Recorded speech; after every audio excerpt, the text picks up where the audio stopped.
காந்திமதி அம்மாவுடைய 75வது பிறந்தநாளுக்கு எல்லாருமே தடபுடலா ரெடி பண்ணிட்டு இருக்காங்க. மிஸ்டர் பாண்டியன் வீட்ல அவங்க ஒரு பக்கம் ரெடி பண்ண ஆரம்பிச்சுட்டாங்க. இன்னொரு பக்கம் அவங்க மகன்கள் வீட்ல எல்லாருமே பாண்டியன் வீட்ல வந்து பொறாம படணுன்ற ஒரே காரணத்துக்காக அவங்க ஏற்பாடும் ஏகபோகமா பண்ணிட்டு இருக்காங்க.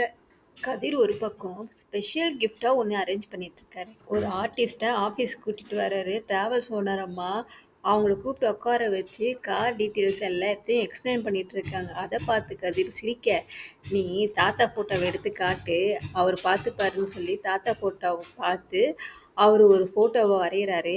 அச்சசலா அப்படியே ஒரு ஃபோட்டோவை வரைஞ்சி காட்டுறாரு.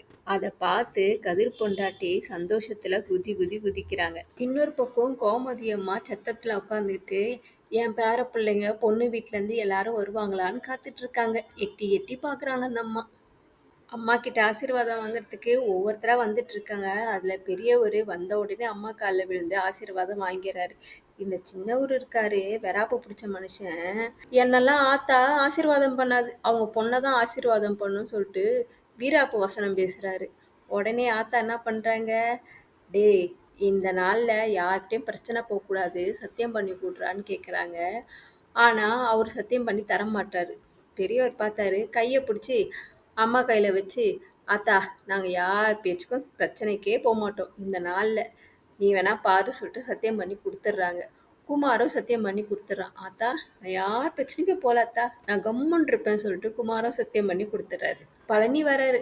சந்தோஷத்துல ஆத்தால கட்டி பிடிச்சி ஆசீர்வாதம் வாங்குறாரு இந்த மனுஷன். ரொம்ப நல்ல மனுஷன். மிஸ்டர் பாண்டியன் வீட்டில் எல்லாருமே அழகா பட்டு சாரியெல்லாம் கட்டிக்கிட்டு ஃபங்க்ஷனுக்கு சூப்பராக ரெடி ஆயிட்டாங்க. ஆனால் கோமதி அம்மாவுக்கு ஏற்கனவே வளையல் வாங்கி வச்சுட்டாங்க ஆத்தாக்காக. இருந்தாலும் மனசு கேட்கல. தான் வச்சிருந்த பட்டு புடவையும் கொடுக்கணும்னு சொல்லிட்டு பாண்டியன் கிட்ட பெர்மிஷன் வாங்குறாங்க. பாண்டியன் சாரும் ஓகே சொல்லிடுறாரு. இந்த மயிலம்மாவுக்கு சரவணனை சீண்டி இழுக்கலன்னா நைட்டு தூக்கம் வராது போல இருக்கு. உடனே அவங்க மாமா கிட்ட போய், மாமா என் புடவை கலரில் நான் உங்களுக்கு சட்டையை அயன் பண்ணி வச்சுருக்கேன், எடுத்து போட்டுக்குங்க அப்படின்றாங்க. இருக்கிற சட்டையே எனக்கு போதும், நீ வாயை மூடிட்டு கம்முன்னு இருந்தேன்னா நான் சந்தோஷமாக இருப்பேன்னு சொல்லிட்டு சரவணன் நோஸ் கட்டி விட்டு போயிடாரு. இந்த மனுஷன் ஏற்கனவே அந்த அம்மா கலர் சாரியில் தான் கட்டியிருக்காரு. இருந்தாலும் சீனி சண்டை வளைக்குது இந்த அம்மா. இன்னொரு பக்கம் டிராவல்ஸ் ஓனர் அம்மா அவங்க பங்குக்கு அவங்க ஒரு அலப்பறைய ஆரம்பிச்சிட்டாங்க. இந்த புடவை நல்லா இருக்கா? ஏன் ஞாபகம் இல்லை? இந்த புடவை தான் சமந்தா ஒரு படத்தில் கட்டியிருக்காங்களே, ஞாபகம் இல்லாத இருக்குமா? கதிர் சொல்ல, அந்த அம்மா கோவப்பட எல்லாத்தையும் தூக்கி அடிக்க, பூவை தூக்கி வைக்க தெரிஞ்ச பூவை வைக்காத தெரியாத மாதிரி அங்கிட்டும் இங்கிட்டும் நகர்த்தி நகர்த்தி பார்க்க, கதிர் சரி நான் வச்சுட்றேன்னு சொல்லிட்டு அவர் வச்சுட்றாரு. அப்படியே ஒரு ரொமான்ஸ் ஸ்டார்ட் ஆகிடுது. 2 பேரும் பார்த்து பார்த்து பல்லை இழிச்சு அப்படியே ரொமான்ஸுக்கு மூடுக்கு போயிடுறாங்க. மிஸ்டர் பாண்டியன் கூப்பிட்டு எல்லாரையும், டேய் அங்கே போய் யார்கிட்டையும் வம்புக்கு போகக்கூடாதுடா, சண்டைக்கு போகக்கூடாது, யாரையாவது சண்டை இழுத்தாங்களோ வாயை மூடிட்டு எல்லாம் கம்முன்னு இருக்கணும், ஃபங்க்ஷனை முடிச்சுட்டு எப்படி போகணுமோ அப்படியே அமைதியாக வரணும்னு சொல்லிட்டு எல்லாருக்கும் கூப்பிட்டு அட்வைஸ் பண்ணிவிட்டு அங்கேருந்து எல்லாரும் ஃபங்க்ஷனுக்கு கிளம்புறாங்க. கோவிலுக்குள்ளே நுழைஞ்ச உடனே பேனர் பிரச்சனை ஆரம்பிச்சு. குமார் ஒரு பக்கம் பேனர் பெருசாக வச்சுட்டான்.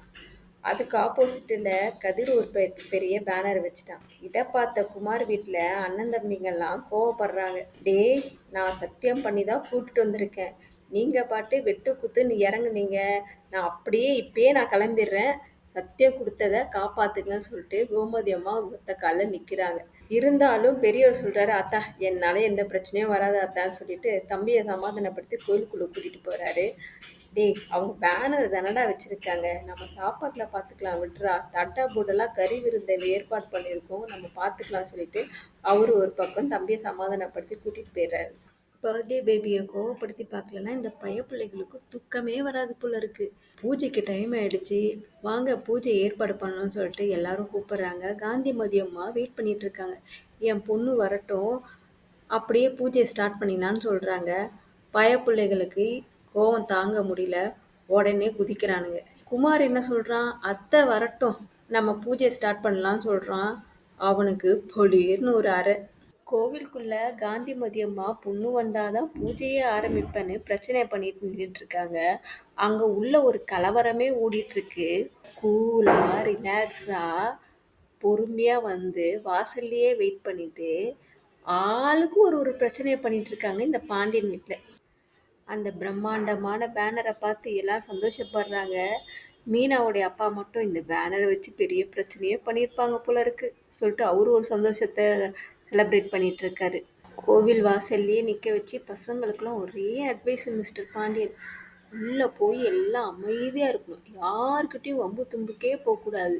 யாராவது சண்டைக்கு கைய பிடிச்சு இழுத்தாலும் கம்முன்னு இருக்கணும் சொல்லிட்டு அட்வைஸ் பண்ணிக்கிட்டே இருக்காரு பசங்களுக்கு. உடனே செந்தில் சும்மா இருப்பானா வாயி பார்க்கலான்றான். நீ பார்த்துக்கிட்டே இருடா, அடித்தடி சண்டைக்கு போடா, நாங்கள் இப்பயே வீட்டுக்கு போகிறோம்னு சொல்லிட்டு அவரு ஒரு பக்கம் கோச்சிக்கிறாரு. அப்புறம் மிஸ்டர் பாண்டியன் அவங்க பொண்டாட்டி சமாதானப்படுத்தி நிற்க வைக்கிறதுக்குள்ளே போதும் போதும்னு ஆயிடுச்சு. அப்புறம் கதிர் வந்து மேலத்தாளத்தை ஏற்பாடு பண்ணுறாரு. பழனியுடைய பொண்டாட்டிக்கு ஒரே சந்தோஷம். இதை வச்சு ஒரு பிரச்சனையே வரப்போகுது சொல்லிட்டு ஹாப்பியாக இருக்காங்க. வாசல்லையே இவ்வளோ போராட்டம் நடந்துட்டுருக்கு. உள்ளே போயிட்டா என்னென்ன பிரச்சனை வரப்போகுதுன்னு தெரியல. பார்க்கலாம்.